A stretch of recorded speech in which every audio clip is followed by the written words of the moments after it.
Class 10th course B स्पर्श पाठ्यपुस्तक से लिया गया पाठ है डायरी का एक पन्ना, जो सीताराम सेक्सरिया के द्वारा लिखा गया है।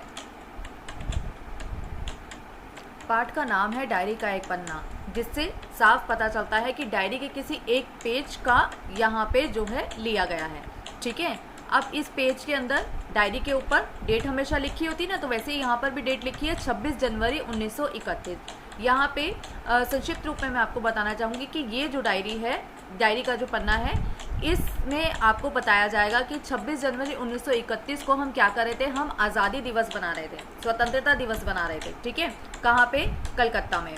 और 1931 में हमको आज़ादी नहीं मिली थी, परंतु जो आंदोलनकारी हैं, जो हमारे देश के जो क्रांतिकारी थे, जो हमको स्वाधीन कराने की लड़ाई में खड़े हुए थे और लड़ रहे थे, तो उन्होंने 1931 से अपना आज़ादी दिवस बनाना शुरू कर दिया था।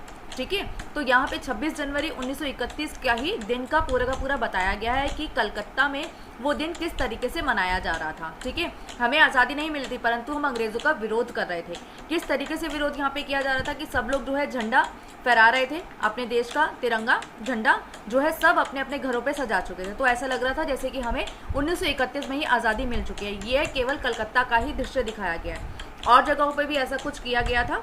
ठीक है, परंतु अभी इस पार्ट के अंदर केवल हम कलकत्ता की बात करेंगे। तो 26 जनवरी वाले दिन बिल्कुल ही शांति से जो है बड़े ही चुपचाप से उन्होंने ये सारी तैयारी कर ली थी आंदोलनकारियों ने। ठीक है, जो स्वतंत्रता की लड़ाई के अंदर खड़े हुए थे, जो लड़ रहे थे, तो उन लोगों ने बड़े ही आराम से 26 जनवरी के दिन जो है ये सारी तैयारियां कर रखी थी, और सभी ने जो है क्या किया, अपने अपने घरों की छतों पे झंडा फहरा दिया और जगह जगह जुलूस निकाले जा रहे थे। तो वहाँ पे ब्रिटिश सरकार जो है किस तरीके से उनको कंट्रोल कर रही थी, क्या क्या उनके साथ बर्ताव किया गया, कैसे लाठीचार्ज किया गया, ठीक है, उनको जेल में डाल दिया गया। तो वही सब 26 जनवरी के उस दिन को, जो 1931 में था, कि उस पूरे के पूरे दिन को यहाँ पे व्यक्त किया गया है। ठीक है, अर्थात यहाँ पे ये जान लेना ज़रूरी है कि बेटा 1931 में हमको आज़ादी नहीं मिली थी, परंतु हम उनसे इतने ज़्यादा परेशान हो चुके थे, उसके बावजूद हम जो है अपने आज़ादी दिवस मनाने लग गए थे। ठीक है, डर तो था ब्रिटिश सरकार का, परंतु फिर भी हम उनसे परेशान थे, तो उनको आप ये समझ लो कि उनको नीचा दिखाने के लिए, ठीक है, या हम विरोध करेंगे ही करेंगे अब तुम्हारा, तो ये सारी चीज़ों की वजह से उन्होंने 1931 में स्वतंत्रता दिवस 26 जनवरी को मनाया था। जैसा आज भी हम स्वतंत्रता दिवस 26 जनवरी को मनाते हैं ना, वैसे ही पूरा का पूरा समारोह आज़ादी से पहले ही वहाँ पे मनाया गया। अब आज़ादी से पूर्व अगर हम ये ऐसा कोई भी कार्य करें तो क्या है, ब्रिटिश सरकार तो आपको दंड देगी ना, क्योंकि आपने जो है गलत काम किया है, आप उस सरकार के विरुद्ध जा रहे हो, ब्रिटिश सरकार के विरुद्ध जा रहे हो, तो वो तो आपको पकड़ेगी भी, मारेगी भी और जेल में भी डालेगी, आप पे धाराएं भी लगाएगी। ठीक है, तो यही सब किस्से जो है इस वक्त हो रहे थे। अब यहाँ पे ये जो प्रचार चल रहा था 26 जनवरी स्वतंत्रता मनाने के पीछे, ठीक है, स्वतंत्रता हम मना रहे हैं, इसके ऊपर जो प्रचार चल रहा था, इसके ऊपर क्या हुआ था, यहाँ पे जो है हमारे क्रांतिकारियों ने क्या किया था, पूरे 2000 रुपये का खर्चा किया था। ठीक है, उस समय के 2000 रुपये, 1931 में 2000 रुपये बहुत होते हैं, लगभग करोड़ों के बराबर आप उसको समझ सकते हो। जैसे आज भी कहीं जो है जो प्रचार किया जाता है ना, वोटिंग वगैरह के लिए मंत्री वगैरह आते हैं और पोस्टर वगैरह छुपाते हैं, तो वो सारी चीज़ों में करोड़ों रुपये खर्च हो जाते हैं। तो वैसे ही उस समय जो है क्रांतिकारियों ने 2000 रुपये का खर्चा किया था आज़ादी महोत्सव को बनाने के लिए। ठीक है, और यहाँ पर क्या हुआ है कि इनका उद्देश्य क्या था, सबसे बड़ा उद्देश्य इनका क्या था कि हमें झंडा फहराना है। झंडा कहाँ फहराना है, हमें सबसे यहाँ पे कलकत्ता के अंदर, कलकत्ता में वहीं पर भी उन्होंने एक जगह थी बड़े बाज़ार के अंदर उनको झंडा गाड़ना था। ठीक है, मतलब कई सारी जगहें इन्होंने कुछ पॉइंट्स बना रखे थे कि हमें जहाँ जाके झंडा गड़ाना है, 26 जनवरी वाले दिन झंडा लहराएंगे। तो वहाँ पे एक जगह बनाई गई थी जो सबसे ज़्यादा प्रमुख मानी गई है यहाँ पे इस चैप्टर के अंदर, कि बड़ा बाज़ार में अगर आपने झंडा गाड़ दिया तो हमारे आज के दिन का उद्देश्य पूरा हो गया। हमने आंदोलन छेड़ दिया है कि अब तो हम स्वतंत्र होकर रहेंगे, और स्वतंत्रता से पूर्व भी हमने अपनी स्वतंत्रता को मान लिया है। बस यही यहाँ पर बताया गया। ठीक है, 26 जनवरी आज का दिन तो अमर दिन है। अमर दिन क्यों माना गया, क्योंकि अब भाई हमने तो मान लिया कि ये हमारा अमर दिन है। क्यों दिन है ये अमर दिन, क्योंकि अब हम आज़ाद हो गए, अब हमें किसी से डरने की ज़रूरत नहीं है, अब ब्रिटिश सरकार का हुक्म हम नहीं सहेंगे, तो इसलिए इस दिन को भी अमर दिन कहा गया। आज के ही दिन सारे हिंदुस्तान में स्वतंत्रता दिवस मनाया गया था। ठीक है, अभी 26 जनवरी को 1931 को ही स्वतंत्रता का दिवस मनाया गया था। क्यों स्वतंत्रता दिवस मनाया गया था, पहले ही बनाया गया था। ठीक है, स्वतंत्रता से पहले ही हमने 1931 में जो है स्वतंत्रता दिवस बना लिया गया, और इस वर्ष की उसकी पुनरावृत्ति थी, जिसके लिए काफ़ी तैयारियां पहले से ही की गई थी। अब हम हर साल 26 जनवरी को क्या करते हैं, अपना स्वतंत्रता दिवस मनाते हैं। तो 1931 को ये इसकी पुनरावृत्ति थी, अर्थात हमने एक तरीके से रिवीजन करी है। जैसे एग्जाम से पहले आप रिवीजन करते हो ना अपने पाठ की, लर्न करते हो, क्वेश्चन आंसर्स वगैरह पढ़ते हो लेसन्स को, तो वही एक पुनरावृत्ति यहाँ पे लेखक बताते हैं कि भाई 1931 में भी हमने ऐसी ही एक पुनरावृत्ति पहले कर दी। मतलब हमने रिवाइज कर लिया था कि अब हमें आज़ादी मिलेगी तो हम क्या क्या करेंगे, हम किस तरीके से पूरे देश के अंदर जो है झंडा फहराएंगे। तो यहाँ पे लेखक बताते हैं कि भाई हमने जो है क्या किया था, 1931 में पुनरावृत्ति की थी, अर्थात हमने रिवीजन की थी एक तरीके से कि हम आज़ादी के बाद आज़ादी को किस तरीके से मनाएंगे, जिसके लिए काफ़ी तैयारियां पहले से ही की गई थी। अब इस पुनरावृत्ति के लिए, इस आज़ादी दिवस को मनाने के लिए, ठीक है, आज़ाद हुए नहीं हैं हम, उससे पहले ही इस आज़ादी दिवस को मनाने के लिए हमने काफ़ी सारी तैयारियां की। गत वर्ष अपना हिस्सा बहुत साधारण था, अर्थात कुछ वर्ष पहले हमारा जो हिस्सा था वो बहुत साधारण था, बहुत कम था। इस वर्ष जितना अपने दे सकते थे दिया था, केवल प्रचार में। मतलब अभी क्या हुआ कि इससे पहले तक जब भी हम आज़ादी के आंदोलन में खड़े होते थे तो हमारे साथ बहुत कम लोग हमारा साथ देते थे, ठीक है, बहुत कम पैसे में हम लोगों को काम करना पड़ता था। परंतु अभी 1931 के समय क्या हुआ, बहुत सारे लोग जो है इस आंदोलन में मिल गए, बड़े सबने इस आंदोलन में जो है हिस्सा लिया, और साथ ही साथ क्या हुआ, प्रचार केवल, वो कहते हैं कि केवल हमने प्रचार किया, उसमें हमारे 2000 रुपये लग गए। ठीक है, सारे काम का भार अपने समझते थे, अपने ऊपर है। और इसी तरह कार्यकर्ता थे, उनके घर जा जाकर समझाया था। देखो, जब भी आप कोई भी काम करते हो तो एक होता है ना कि उसके भरोसे हो जाएगा, उसके भरोसे हो जाएगा, ठीक है, तो ऐसा नहीं किया गया। यहाँ पे सबने अपने काम को जिम्मेदारी से समझा और उसकी जिम्मेदारी पे खरे उतरे। ठीक है, मतलब अपने अपने काम को उन्होंने समझा कि हमारा काम है, और उन्होंने काम को कर डाला, एक दूसरे के भरोसे नहीं छोड़ा। तभी यहाँ पे जो है आज़ादी दिवस को इन्होंने अच्छे से मना पाया। बड़े बाजार में प्रायः मकानों पर राष्ट्रीय झंडा फहराया रहा था। ठीक है, अर्थात क्या हुआ, बड़े बाजार, एक बड़ा बाजार जगह यहाँ पे बताई गई है। ठीक है, उसके अंदर क्या हुआ था, सभी मकानों और दुकानों के ऊपर हमने झंडा फहरा दिया था। हर घर की छत के ऊपर झंडा फहराया गया। ठीक है, कई मकान तो ऐसे सजाए गए थे कि ऐसा मालूम होता था कि मानो स्वतंत्रता मिल गई है। मतलब लोगों ने, जैसे दिवाली के समय डेकोरेशन कर दी जाती है ना घरों की, ऐसे ही यहाँ पे क्या हुआ कि आज़ादी मनाने के लिए लोगों ने क्या किया कि हम आज़ादी दिवस मना रहे हैं, तो उन्होंने अपने घरों को भी बहुत अच्छे तरीके से सजा दिया, फूलों वगैरह से बहुत अच्छी तरह से घरों की भी सजावट कर दी। केवल झंडा ही नहीं फहराया गया, उसको घरों को सजाया भी गया। कलकत्ते के प्रत्येक भाग में ही झंडे लगाए गए थे। जिस रास्ते पे मनुष्य जाते थे उसी रास्ते में उत्साह और नवीनता मालूम होती थी। ठीक है, अब आज़ादी से पूर्व तो हम लोग ऐसे मस्ती मजाक करते हुए तो नहीं घूम सकते थे ना, क्योंकि हम तो गुलाम थे उस समय, हमारे देश पे ब्रिटिश सरकार थी। परंतु आज के समय पे हर रास्ते पे हमारे हिंदुस्तानी जो लोग थे वो बड़े ही उत्साह से और नवीनता से, एक नया ही पन उनमें देखने को मिला था। अब यहाँ पे नवीनता क्यों लिखा गया, नवीनता अर्थात नयापन क्यों देखा गया है, क्योंकि भाई इससे पहले तक हम तो उदास थे ना, हमारे अंदर पुरानापन था, और वो पुरानापन क्या था, गुलामी का पुरानापन था। परंतु अभी हमारे अंदर क्या है, एक नवीनता आ गई, हमें एक नयापन आ गया, भाई अब तो मैं आज़ाद हो गया हूँ। तो मेरे अंदर उत्साह भी था, ठीक है, एक्साइटमेंट भी थी और नयापन भी था। लोगों का कहना था कि ऐसे सजावट पहले नहीं हुई।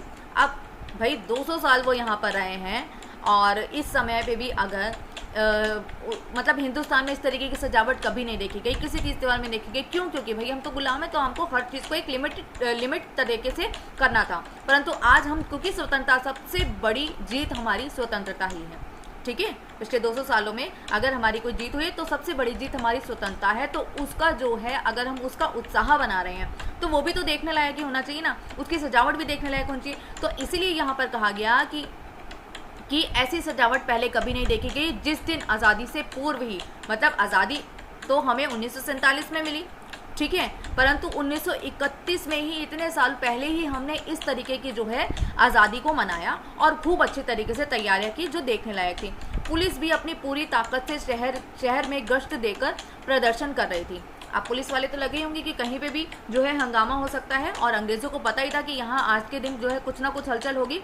एक होता है ना, गुप्तचरों से भी पता चल जाता है, तो यही हुआ। तो ऐसे ही इनकी जो गश्त है, अर्थात जो सिपाही होते थे ना, वो चारों तरफ जो है बार बार चक्कर लगाते कि कहीं कोई जो है धरना प्रदर्शन ना हो जाए, ठीक है, क्योंकि ये लोग उनको उनकी रोक के लिए खड़े थे। इन जो पुलिस वालों को खड़ा किया गया था वो उनके रोकने के लिए ही खड़ा किया गया था, ठीक है। तो वो उसी को प्रदर्शनकारियों को रोकने के लिए वहाँ पर बिल्कुल पूरे तरीके से गश्त जो है, मतलब एक पुलिस वालों की जो टुकड़ी सी होती है, कुछ पुलिस वाले जो है इधर से उधर घूमते, बार बार घूमते नजर आए। मोटर लारियों में भी गोरखे तथा सार्जेंट प्रत्येक मोड़ पर तैनात थे। अर्थात मोटर लारियों अर्थात मोटर की बड़ी बड़े जो ट्रक वगैरह होते हैं ना, उन लोगों में भी वो भी देखे गए। गोरखे अर्थात सेना के सिपाही भी हमें यहाँ पे, मतलब पूरी तरीके से तैयारी थी कि कहीं कुछ भी हो जाए। तो यहाँ पे सैनिक भी थे, पुलिस भी थी, ठीक है। और सर्जेंट प्रत्येक मोड़ पर तैनात थे। सर्जेंट क्या है यहाँ पे? सेना के पद पर, ठीक है, जो सेना के पद पर होता है ना हेड, तो वहाँ पे सर्जेंट भी वहाँ पर तैनात थे। हमने पुलिस भी वहाँ पे छोड़ रखी है, सैनिक भी वहाँ पे छोड़ रखे हैं, ठीक है। तो सब की कहीं कोई लफड़ा हो तो आके एकदम से वो लोग जो है उसको सॉर्ट आउट कर ले, और यदि हिंदुस्तानियों ने हंगामा किया तो उनको पकड़कर पुलिस थाने में डाल दिया जाएगा, ठीक है। और इस तरीके के ही काम के लिए वहाँ पे जो है, यहाँ पे जितनी भी पुलिस और सैनिकों की बात की गई है, ये सारे के सारे ब्रिटिश सरकार के थे, हिंदुस्तानी नहीं थे। हिंदुस्तानियों के हाथ में झंडा था जो प्रदर्शन करने के लिए चल रहे थे। कितनी ही लारियां शहर में घुमाई जा रही थी, मतलब ऐसे ट्रक थे, ठीक है, जिनके अंदर बहुत सारे जो है सैनिक बैठे हुए थे। उनकी गाड़ियां पूरे के पूरे शहर में जो है घूम रही थी अच्छी तरह से, कि किसी भी तरीके से धर दबोचे, कहीं कोई हरकत हमें दिखे तो हम उन लोगों को पकड़ लें। घुड़सवारों का प्रबंध था, मतलब घुड़सवार भी थे, घुड़सवार मतलब घोड़े के ऊपर भी सैनिक बैठे हुए वहां पर घूम रहे थे। मतलब अंग्रेजों ने कितनी तैयारी कर रही थी हम लोगों को रोकने के लिए, हिंदुस्तानियों को आज़ादी से पूर्व स्वतंत्रता दिवस बनाने की को रोकने के लिए केवल इतना सारा इंतजाम उन्होंने भी कर रखा था। कहीं भी ट्रैफिक पुलिस नहीं थी, सारी पुलिस को इसी काम में लगाया गया था। मतलब ऑन रोड अगर आप जाते हो तो वहाँ पे ट्रैफिक पुलिस खड़ी मिलती थी आम दिनों पे, परंतु आज के दिन कोई पुलिस वाला वहाँ पे नहीं खड़ा था। क्यों? क्योंकि सब लोग इसी काम में लगे हुए थे, ठीक है, सब लोग सैनिक बने घूम रहे थे। बड़े बड़े पार्कों तथा मैदानों को पुलिस ने सवेरे से ही घेर लिया था। अब मैदानों के अंदर जाके तो हमें झंडा फहराना था, ठीक है, पार्कों के अंदर तो हमें जाना था, और वहाँ क्या किया, वहाँ के बाहर ही मतलब जो पार्क की पूरी बाउंड्री लाइन थी, वहीं पे सारे के सारे ब्रिटिश सैनिकों को खड़ा कर दिया गया था। क्यों? ताकि कोई भी अंदर ना आ सके और आके झंडा फहराए। तो इसलिए वहाँ पे सैनिकों की टुकड़ी भी खड़ी वहाँ पे दिखती रही।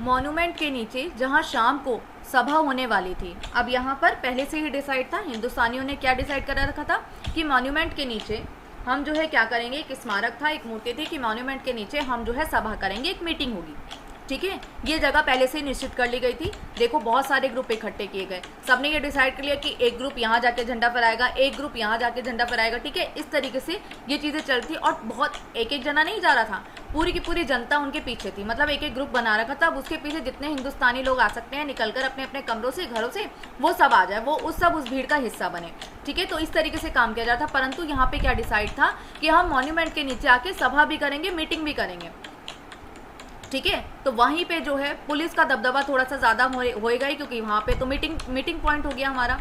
उसी जगह को तो भोर में 6 बजे से ही पुलिस ने बड़ी संख्या में घेर लिया था। अब क्योंकि उन्हें पता था कि यहाँ पे मीटिंग होने वाली, यहाँ पे सभा होने वाली है, इसलिए सुबह जो 6 बजे के आसपास ही पुलिस की बहुत बड़ी संख्या, मतलब बहुत सारी तादाद में जो है पुलिस को वहाँ पे खड़ा कर दिया गया था। क्यों? ताकि यहाँ पे झंडा फहराया ना जा सके।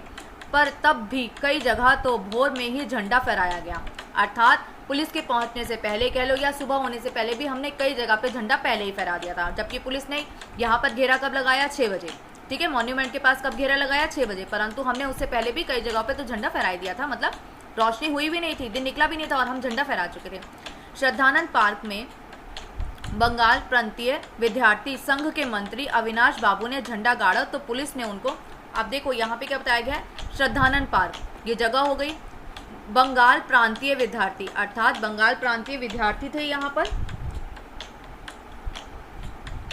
जो विद्यार्थी हैं, अभी बड़े नहीं हैं, अभी जो है वो पढ़ ही रहे हैं। तो वो यहाँ पर कौन थे? अविनाश बाबू, ठीक है। अविनाश बाबू को एक ग्रुप का जिम्मा दे दिया गया था कि आपको जो है यहाँ पे श्रद्धानंद पार्क में जो है आके झंडा फहराना है। तो उन्होंने जैसे ही अविनाश बाबू ने झंडा गाड़ा, अविनाश बाबू ने झंडा वहाँ पे लहरा दिया, गाड़ दिया अपना हिंदुस्तानी झंडा वहाँ पे श्रद्धानंद पार्क में लगा दिया। उसके बाद क्या हुआ, पुलिस ने उनके साथ क्या किया,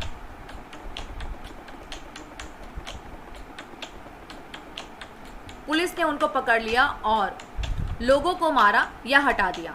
ठीक है, अब यहाँ पे जो श्रद्धानंद बाबू थे, सॉरी अविनाश बाबू थे, अविनाश बाबू को यहाँ पे पकड़ा गया ना, क्योंकि वो यहाँ पर आए थे झंडा फहराने के लिए, अंग्रेजों के विरुद्ध उन्होंने कार्य किया। तो उनके साथ जितने भी लोग थे, श्रद्धानंद बाबू को तो पकड़ लिया, सॉरी अविनाश बाबू को तो पकड़ लिया गया, और बाकी जो उनके साथ लोग थे उनको मारा पीटा भी गया और उन्हें वहाँ से हटा दिया गया। अब देखो, मार के डर से जो भाग गया वो भाग गया, जो रुके रहे वो रुके रहे। ठीक है, पर यहाँ पे भीड़ में से किसी को नहीं, केवल अविनाश बाबू को ही पुलिस ने पकड़ लिया था। तारा सुंदरी पार्क, अब यहाँ पे दूसरी जगह आई है तारा सुंदरी पार्क। ठीक है, तारा सुंदरी पार्क में बड़ा बाजार कांग्रेस कमेटी में युद्ध मंत्री हरीश चंद्र सिंह झंडा फहराने गए, पर वे भीतर ना जा सके। अब पहली जगह हमारे पास हुई, पहली जगह हमने मॉन्यूमेंट सोचा था, परंतु मॉन्यूमेंट पे क्या हुआ कि हम झंडा नहीं फहरा सके। क्यों? क्योंकि वहाँ पे पुलिस पहले से ही थी। ठीक है, उसके बाद दूसरी जगह बताई गई श्रद्धानंद पार्क, जहाँ पे अविनाश बाबू थे। तीसरी जगह अब आती है हमारी, तो तीसरी जगह तारा सुंदरी पार्क है, जहाँ पे कांग्रेस कमेटी के युद्ध मंत्री हरीश चंद्र सिंह, देखो वहाँ एक स्टूडेंट था और यहाँ पे पूरा एक मंत्री है हरीश चंद्र सिंह, उनको ये जिम्मा दिया गया कि उन्हें जो है यहाँ पे सुंदरी पार्क के अंदर जो है झंडा गड़ाना है, परंतु वे अंदर नहीं जा सके। वहाँ पर काफ़ी मारपीट हुई, 2-4 आदमियों के सिर फट गए। गुजराती सेविका संघ की ओर से जुलूस निकला जिसमें बहुत सी लड़कियाँ थी, उनको गिरफ्तार कर लिया गया।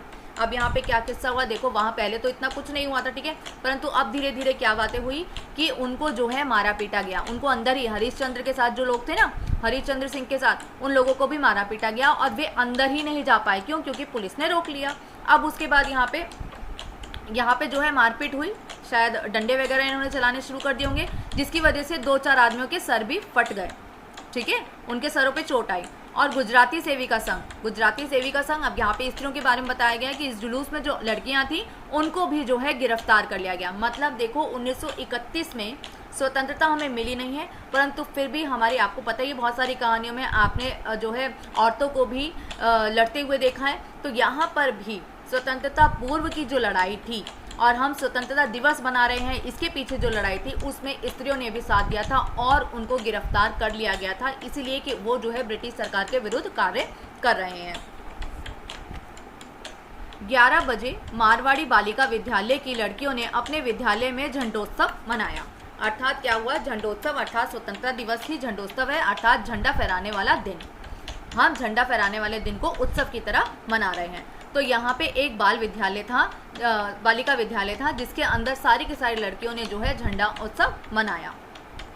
जानकी देवी, मदालसा आदि भी गई थी। लड़कियों को उत्सव का क्या मतलब है समझाया गया। अर्थात जो जानकी देवी थी वहाँ पे जो है उन्होंने कुछ झंडों के जो ये हम उत्सव बना रहे थे ना, तो लड़कियों को इस उत्सव के बारे में समझाया, उनको मतलब बताया कि हम ये जो है झंडोत्सव क्यों बना रहे हैं। एक बार मोटर में बैठकर सब तरफ घूमकर देखा तो बहुत अच्छा मालूम हो रहा था। ठीक है, अब ये देखो माहौल कितना अच्छा लग रहा है, हर तरफ तिरंगा ही तिरंगा लहरा होगा तो सबका ही मन खुश हो जाएगा। तो यहाँ पे वही कहते हैं कि जब गाड़ी में बैठकर जो है उन्होंने हर तरफ नज़र घुमाई, हर तरफ देखा तो जो है उनको बहुत अच्छा लग रहा था कि अब हम आज़ाद हो गए, मतलब हमने मानना शुरू कर दिया कि हम आज़ाद हो गए। हमने उत्सव भी बना लिया, जगह जगह फ़ोटो उतर रहे थे। अपने भी फ़ोटो का काफ़ी प्रबंध किया था। मतलब यहाँ जो तैयारी चलती थी, जो आज़ादी का उत्सव हम मना रहे थे, तो हमारे जो लोग थे प्रचार प्रसार में लगे हुए, वहाँ पे फ़ोटो भी बहुत खिंच रही थी और यहाँ पे मीडिया भी थी। ठीक है, तो फ़ोटो का प्रबंध हम लोगों ने भी किया था, जो हम प्रचार कर रहे थे, हम जो उत्सव बना रहे थे।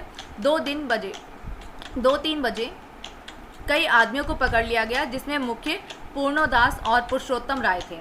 अर्थात 2-3 बजे, क्योंकि हम उत्सव बनाते बनाते घूम रहे हैं, जो हत्थे लग गया, और एक को पकड़ लोगे तो 2 अपने आप भाग जाएंगे। तो ऐसी चीज़ें हो रही थी यहाँ पे। तो 2-3 बजे तक क्या हुआ, कई आदमियों को पकड़ लिया गया था। और उसके बाद क्या, मतलब यहाँ पे सुबह से उत्सव मनाया जा रहा है, आपको बताया गया ना कि भोर से पहले ही, मतलब सुबह सूरज की किरणें अभी दिखी भी नहीं थी, दिन पूरा निकला भी नहीं था सुबह का, पर क्या हुआ था उससे पहले हमने झंडा फहराना शुरू कर दिया। और अभी दोपहर के 2-3 बजे हैं और इस समय तक कई सारे आदमियों को पकड़ लिया गया था, जिसमें से लड़कियाँ भी उसमें शामिल थी।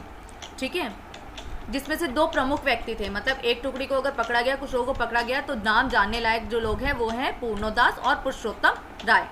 सुभाष बाबू के जुलूस का भार पूर्णदास पर था। सुभाष बाबू के जुलूस का जो पूरा का पूरा भार था कि जुलूस को लेके जा रहे हैं, वो पूर्णदास पर था। यह प्रबंध कर चुका था। स्त्री समाज अपनी तैयारी में लगा था। जगह जगह से स्त्रियां अपना जुलूस निकालने की तथा ठीक स्थान तक पहुंचने की कोशिश कर रही थी। मॉन्यूमेंट के पास जैसा प्रबंध भोर में था, वैसा करीब 1 बजे नहीं रहा। इससे लोगों को आशा होने लगी कि शायद पुलिस अपना रंग ना दिखलावे। वह कब रुकने वाली थी। 3 बजे से ही मैदान में हजारों आदमियों की भीड़ होने लगी और लोग टोलियां बना बनाकर मैदान में घूमने लगे। आज की तो बात ही निराली है। अर्थात सबको झंडा फहराते हुए कहाँ आना था? मॉन्यूमेंट पे आना था। ठीक है, मॉन्यूमेंट पे आने के बाद हमें एक सभा करनी थी। तो वहाँ पे जो जो लोग अपने अपने प्रमुख स्थान पे झंडा गाड़ते गए, वो लोग वापस जो है मॉन्यूमेंट पे पहुँचते रहे। तो यहाँ पर पुलिस भी थी यहाँ पे, ठीक है, परंतु यहाँ पे क्या डर लगा था कि कभी भी पुलिस जो है अपना रौद्र रूप हमें दिखा सकती है। ठीक है, कभी भी हमारे पे लाठीचार्ज किया जा सकता है, हमें पकड़ा जा सकता है। तो ये सारी की सारी चीज़ें साथ साथ चल रही थी, परंतु फिर भी लोगों ने जो है आना बंद नहीं किया। जो हमारे हिंदुस्तानी थे, जो आंदोलनकारी थे, वो वहाँ पर आते रहे और टोलियाँ बना बनाकर जो है पूरे मैदान में घूम रहे थे, अर्थात आज़ादी दिवस मना रहे थे। जब से कानून भंग का काम शुरू हुआ है, तब से आज तक इतनी बड़ी सभा ऐसे मैदान में नहीं की गई थी। और यह सभा का तो कहना चाहिए कि ओपन लड़ाई थी। अर्थात यहाँ पे हमने खुली लड़ाई रख दी थी सबके सामने। क्यों? क्योंकि जब से आंदोलन शुरू हुआ है, तब से ऐसा रंग जो है कभी भी देश में देखने को नहीं मिला था। इतने ज़्यादा लोगों ने कभी भी जो है आंदोलन की लड़ाई में एक साथ भाग पहली बार ही लिया था। तो ये देखने वाला दृश्य था। ऊपर से ये हमने ओपन लड़ाई छेड़ दी थी कि आओ हमसे लड़ो। हमने अंग्रेज़ों को खुली चुनौती दे दी थी कि अब आ जाओ, हमसे लड़ लो, हमसे भिड़ लो। ठीक है, पुलिस कमिश्नर का नोटिस निकाल चुका था कि अमुक अमुक धारा के अनुसार कोई सभा नहीं हो सकती। अब पुलिस वालों ने तो भैया एक नोटिस निकाल दिया कि भाई धारा का कोई मतलब ज़बरदस्ती की धाराएं लगाई गई। अमुक अमुक धारा लिखा गया, मतलब ज़बरदस्ती की धारा हमने लगाई, क्योंकि हम सभा होने नहीं दे सकते। हम नहीं चाहते कि इन लोगों में यूनिटी हो और ये हमारे विरुद्ध जाएँ। तो इसलिए यहाँ पर जो है सभा ना होने के नोटिस निकाल दिए गए थे। जो लोग काम करने वाले थे, उन सबको इंस्पेक्टर के द्वारा नोटिस और सूचना दे दी गई थी कि आप यदि सभा में भाग लेंगे तो दोषी समझे जाएंगे। मतलब पहले से ही हमने कुछ मुख्य लोगों को नोटिस जारी करवा दिया था कि अगर आप गए तो दोषी आप भी कहलाओगे, आप सभा का हिस्सा मत बनना। क्योंकि जब एक बड़ा आदमी जिसकी जनता मानती है, एक बड़े पोस्ट पे, अगर वो अगर भाषण देगा और वो सभा में शामिल होगा तो और भी जनता उस तरफ बढ़ेगी। तो हम तो चाहते नहीं है ना कि जनता उस तरफ बढ़े। तो इसलिए उन्होंने पहले ही कुछ प्रमुख लोगों को नोटिस भिजवा दिया था। उनको सूचना पहले ही दे दी कि तुम भी दोषी माने जाओगे और दंड के अधिकारी बनोगे, तुम्हें भी दंड दिया जा सकता है। इधर काउंसिल की तरफ से नोटिस निकाला गया था कि मॉन्यूमेंट के नीचे ठीक 4:24 पर झंडा फहराया जाएगा तथा स्वतंत्रता की प्रतिज्ञा पढ़ी जाएगी। सर्वसाधारण की उपस्थिति होनी चाहिए थी। खुला चैलेंज देकर ऐसी सभा पहले नहीं की गई थी। मतलब खुले रूप से ये सबको पता था पहले से ही कि हमारी सभा होगी, इस समय होगी, हम यहाँ पे आकर झंडा फहराएंगे और यहीं पे मॉन्यूमेंट के नीचे हम लोग मीटिंग भी करेंगे और पूरी की पूरी प्रतिज्ञा भी पढ़ी जाएगी यहाँ पर। ठीक है, तो ये एक खुली चुनौती थी, तभी इसको ओपन चैलेंज कहा गया कि हमने खुली चुनौती दे दी अंग्रेज़ों को कि आ जाओ। ठीक है, ठीक 4:10 पर सुभाष बाबू जुलूस लेकर आए। अब यहाँ पे सुभाष बाबू जी आ गए हैं और उनका जुलूस यहाँ पे मॉन्यूमेंट पर पहुँच गया। उनको चौरंगी पर ही रोका गया।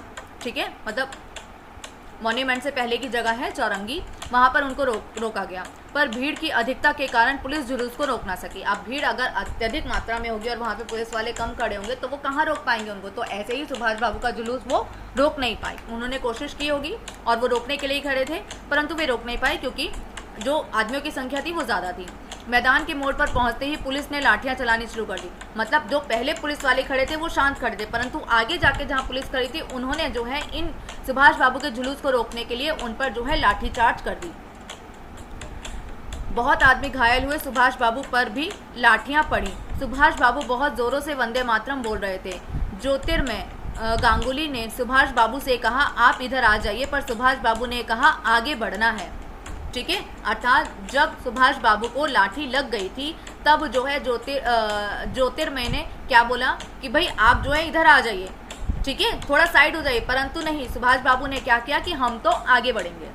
चाहे ये लाठी मारते रहे, हमें लगती रहे, कोई बात नहीं, ना मैं बचूंगा ना मैं पीछे हटूंगा, मैं आगे बढ़ूंगा। क्योंकि अगर सुभाष बाबू आगे बढ़ते हैं तो बाकी जनता भी उनके पीछे आगे बढ़ेगी, उनके अंदर भी जोश आएगा, तो वैसे ही जो है वंदे मातरम बोलते हुए आगे बढ़ते थे।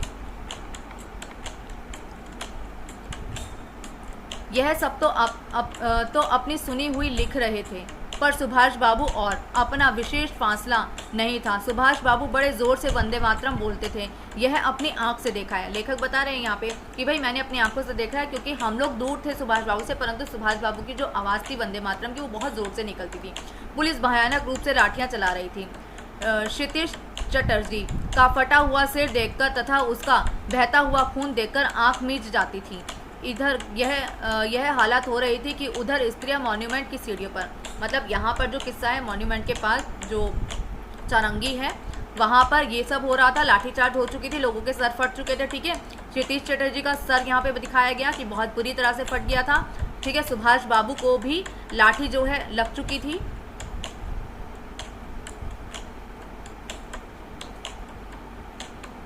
और सुभाष बाबू को जब लाठी लग चुकी थी फिर भी वो जो है रुके नहीं थे। ठीक है, तो यहाँ पे ये हुआ। उसी तरफ दूसरी तरफ क्या हुआ, मॉन्यूमेंट की तरफ की बात करते हैं कि वहाँ पे स्त्रियाँ मॉन्यूमेंट की सीढ़ियों पर, ये एक तरफ का हाल पहले बताया गया जो मॉन्यूमेंट से पहुँचने की पहले की स्थिति थी। ठीक है, तो सीढ़ियों पर झंडा फहरा रही थी और घोषणा पढ़ रही थी। स्त्रियाँ बहुत बड़ी संख्या में पहुँच गई थी, प्रायः सबके पास झंडा था। जो वॉलंटियर गए थे वे अपने स्थान से लाठियां पकड़ने पर भी हटते नहीं थे। अर्थात जो वॉलंटियर गए थे, वॉलंटियर होते हैं ना सबसे छोटे लोग हैं, ठीक है, अगर वो सबसे पहले डर के भागने चाहिए, परंतु क्या हुआ, वॉलंटियर भी डटे रहे और लाठियों के पड़ने पर भी वो वहाँ से भागे नहीं, वो कहीं नहीं गए, वो वहीं पे खड़े रहे। झंडा फहराया गया स्त्रियों के द्वारा। ठीक है, सुभाष बाबू को पकड़ लिया गया और गाड़ी में बैठाकर लाल बाजार लॉकअप में डाल दिया गया। बेटा ये इस पूरे चैप्टर का इंपॉर्टेंट कथ्य है यहाँ पे, लाल बाजार के लॉकअप में। ठीक है, तो यहाँ पे सुभाष बाबू को पकड़ा और उनको लॉकअप में डाल दिया गया। मतलब हम किसी आम आदमी को पकड़ के अगर डालते ना तो कोई बात नहीं थी, परंतु यहाँ सुभाष बाबू को पकड़ा ताकि और जनता जो है डर के यहाँ से भाग जाए। कुछ देर बाद भी स्त्रियों का जुलूस बनकर वहाँ से चली। ठीक है, अर्थात कुछ देर बाद क्या हुआ, स्त्रियां भी जुलूस बनाकर वहाँ से जुलूस निकालकर वहाँ से चल पड़ी। ठीक है, अब क्या हुआ था, अभी तक स्त्रियों के ऊपर केवल लाठीचार्ज हुआ था। ठीक है, वॉलंटियर्स के ऊपर। अब उनको जेल में नहीं रखा जाता था, परंतु इस बार क्या होता है, साथ में बहुत बड़ी भीड़ इकट्ठी हो गई थी। बीच में पुलिस कुछ ठंडी पड़ी थी, उसने फिर डंडे चलाने शुरू कर दिए। मतलब रुक कर पुलिस वाले भी जो हैं डंडे चलाना शुरू करते हैं। मतलब अगर जनता भी भड़केगी तो पुलिस वाले भी पीछे नहीं हटेंगे, वो भी उनको आगे बढ़ेंगे उनको रोकने के लिए। अब की बार भीड़ ज़्यादा होने के कारण बहुत कम आदमी घायल हुए। धर्मतल्ले के मोड़ पर आकर जुलूस टूट गया और करीब 50-60 स्त्रियां वहीं मोड़ पर बैठ गई। पुलिस ने उनको पकड़कर लाल बाजार भेज दिया। अब यहाँ पर क्या होता है, देखो सब लोग इधर से उधर भाग रहे हैं, लाठीचार्ज हो रहा है, तो ग्रुप टूट गया। एक जो जुलूस था ना, एक पूरे का पूरा टोली थी, उसमें से लोग अलग अलग को हो गए। एक ग्रुप अधर हो गया, एक ग्रुप अधर हो गया। तो यहाँ पर क्या हुआ, कुछ स्त्रियों को उन्होंने पकड़ा और लाल बाजार भेज दिया, अर्थात लाल बाजार के लॉकअप में भेज दिया। स्त्रियों का एक भाग आगे बढ़ा जिसके नेतृत्व विमला प्रतिभा। अब यहाँ पे नया नाम यहाँ पे बताया गया कि एक ग्रुप जो है जो किसके द्वारा चलाया जाता था, विमल प्रतिभा कर रही थी। उनका बहु बाजार के मोड़ पर रोका गया। मतलब उनको बहु बाजार के मोड़ पे रोक लिया गया था। जो विमल प्रतिभा जिस ग्रुप को लेके जा रही थी उनको जो है यहाँ पर रोक लिया गया। और यहाँ पे स्त्रियों की ही बात की गई है, केवल स्त्रियों का जुलूस था ये। ठीक है, और वो लोगों को जब रोका गया तो वे वहीं पर ही मोड़ पर बैठ गई। आसपास बहुत बड़ी भीड़ इकट्ठी हो गई थी जिस पर पुलिस बीच बीच में लाठी चलाती थी।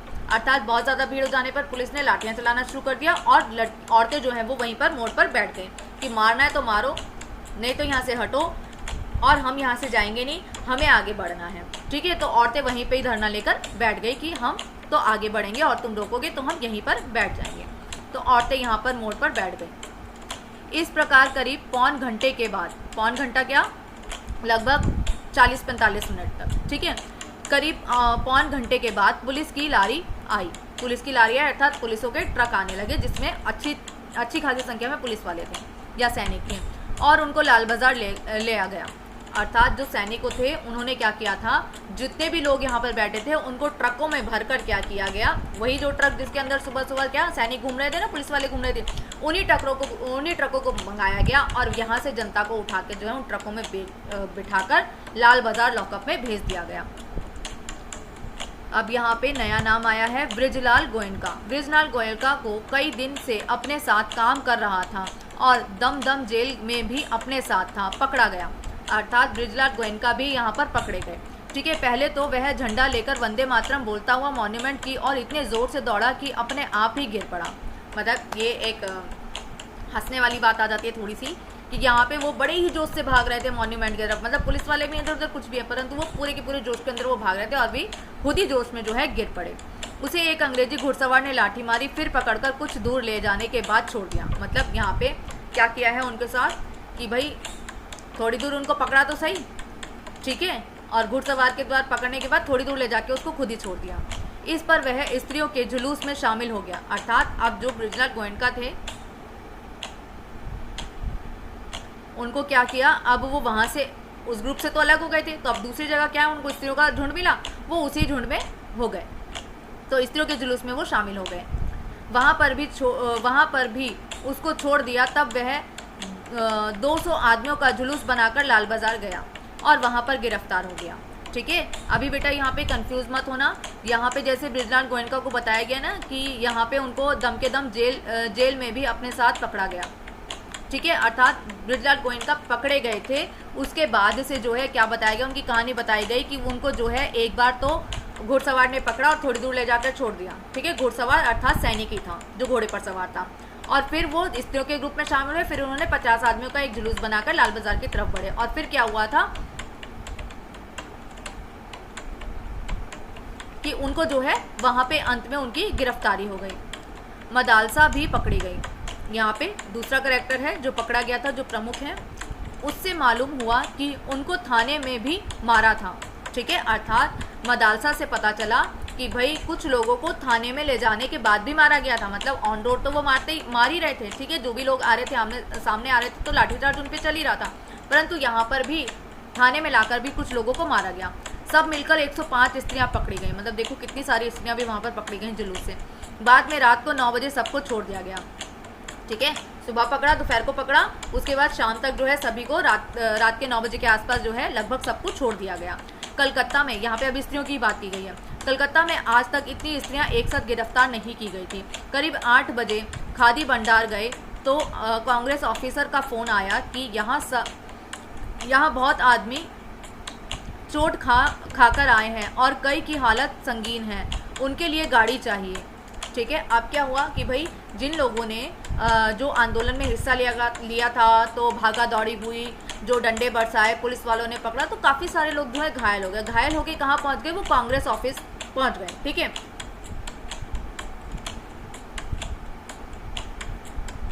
खादी भंडार में थे वो लोग, तो कांग्रेस के ऑफिस से फ़ोन आ गया कि भाई यहाँ पे बहुत सारे लोग हैं और बहुतों की जो हालत है वो बहुत संगीन है, मतलब बहुत बुरी तरीके से वो घायल हो चुके, तो अब इनके लिए गाड़ी चाहिए या इनको क्या करना है, हमें इलाज की आवश्यकता है, तो इसके लिए उनको गाड़ी चाहिए थी।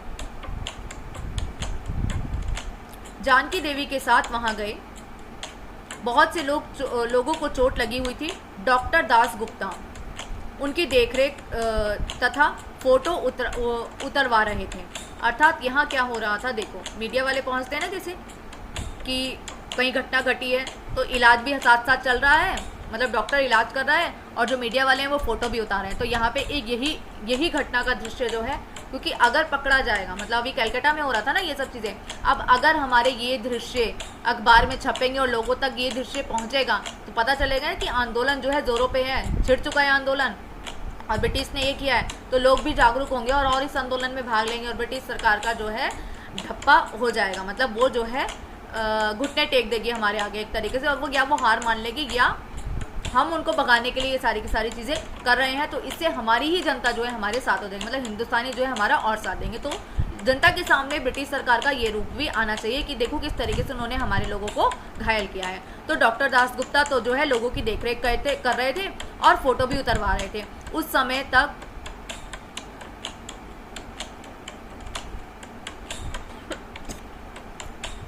उनकी देखरेख तथा फोटो उतरवा रहे थे, अर्थात फोटो खिंचवा रहे थे। मतलब जब उन लोगों का इलाज चल रहा था ना, फोटो उतरवाना अर्थात फोटो खिंचवाना। उस समय तक 67 आदमी वहां आ चुके थे, अर्थात वहां पे घायल हुए हुए इतने सारे आदमी आ चुके थे, 67 आदमी। बाद में तो 103 तक आ पहुंचे, मतलब उसके बाद इन आदमियों की संख्या जो है वो बढ़ गई, घायल आदमियों की संख्या जो है यहाँ पे बढ़ गई, 67 से 103 हो गई। अस्पताल गए लोगों को देखने से मालूम हुआ कि 160 आदमी तो अस्पताल में पहुंचे और जो लोग घर में चले गए वे अलग हैं। मतलब 160 तो केवल अस्पताल तक ही पहुंचे, परंतु जो छोटे मोटे घायल हुए हैं कुछ लोग घर ही थे, घर पे ही अपना इलाज कर रहे थे। इस प्रकार 200 घायल जरूर हुए। पकड़े गए आदमियों की संख्या का पता नहीं चला। पर देखो कितने सारे लोगों को पकड़ा गया कि हम गिन भी नहीं सकते। क्यों? क्योंकि जुलूस में जैसे जनता अपने आप घरों से बाहर निकल के जो है जुलूस का हिस्सा ले रही है, तो हम काउंटिंग के बाहर हैं कि वो कितने सारे लोग थे और कितने सारे चले गए और कितने सारे जेल में बंद है, इसका कोई रिकॉर्ड हमारे पास नहीं है। पर लाल बाजार लॉकअप में स्त्रियों की संख्या 105 थी। आज तो जो कुछ हुआ वह अपूर्व था। ठीक है, बंगाल के नाम या कलकत्ता के नाम पर कलंक था कि यहाँ काम नहीं हो रहा है। आज बहुत अंश में धुल गया और लोग सोचने लग गए कि यहाँ भी बहुत सा काम हो सकता है।